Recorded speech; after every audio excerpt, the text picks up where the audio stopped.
If you have a nice bike, you have certainly at some point hesitated to use it because you don't want to leave it outside for too long at your destination. Or maybe it's just too much hassle to bring it out for a short ride to the nearby grocery store. Both of these issues, and many more, can be solved by having a garbage bike. A garbage bike is any bike that you feel like you could afford to lose while still being functional enough to take you somewhere. A garbage bike should be so cheap that you can leave it out overnight or longer at whatever place that offers the most convenience for you, without any real fear of it being stolen. I keep my garbage bike outdoors, in front of my house all day every day of the year, including the entire winter, when it gets covered in half a meter of snow. I ride it to the gym, the store, the train station, wherever really. 10-minute walks become a 2-minute bike ride. I usually just lock it up with this code lock. When it gets stolen or too destroyed, which is just a matter of time, I'll go on Facebook Marketplace and find another very cheap bike to replace it. In the cycling world, this is also known as a beater bike.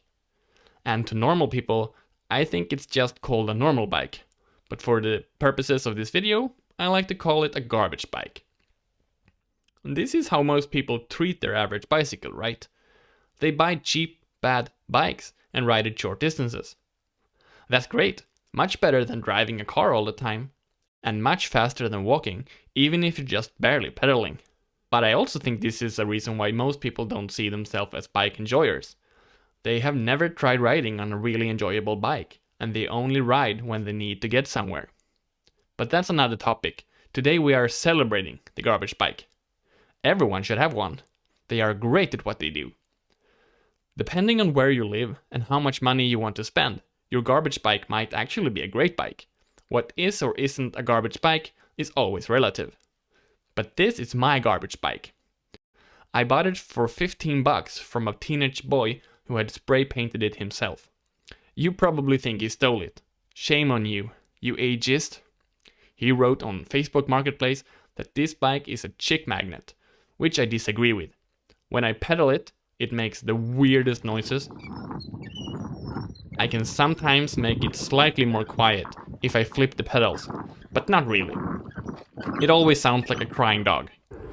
But I still like it. The only thing I changed after buying it is the handlebars. Compact drop bars was just the only option here. It just made sense. I think it completed the style nicely. You might think that this bike is a fixie, but it's not. This one is just a single speed bike, and I have no foot retention on it. Also, no handbrakes. It has a coaster brake. Only a coaster brake. That's pretty sketchy, considering the rust levels of everything on this bike. The frame is a typical old woman's bike, with the top tube and down tube being almost parallel diagonally, so I can gracefully mount it while wearing a skirt. Once, I was riding to the train station in a hurry and got so close to missing my train that I didn't even have time to lock the bike. I just rode as far and close to the train as possible, threw the bike on the ground and entered the train. Later on the same day, I came back with the train, picked the bike up and rode home. Hey! I just realized that this bike can bar spin. That's crazy. Can I ride it like this? Only one way to find out. Hey. You know, what if I actually try a bar spin?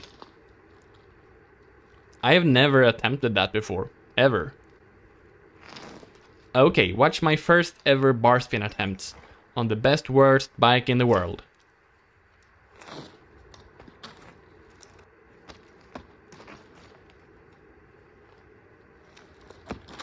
That one was a little bit sketchy.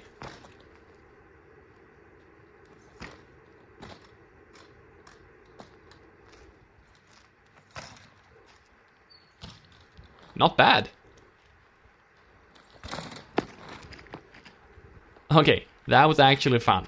And kinda scary.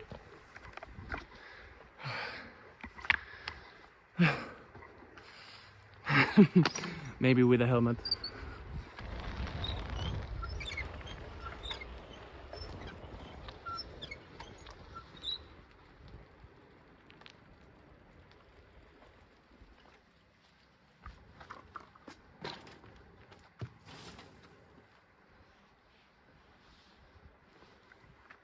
Thank you for watching.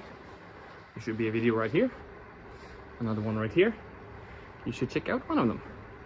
Have a great day.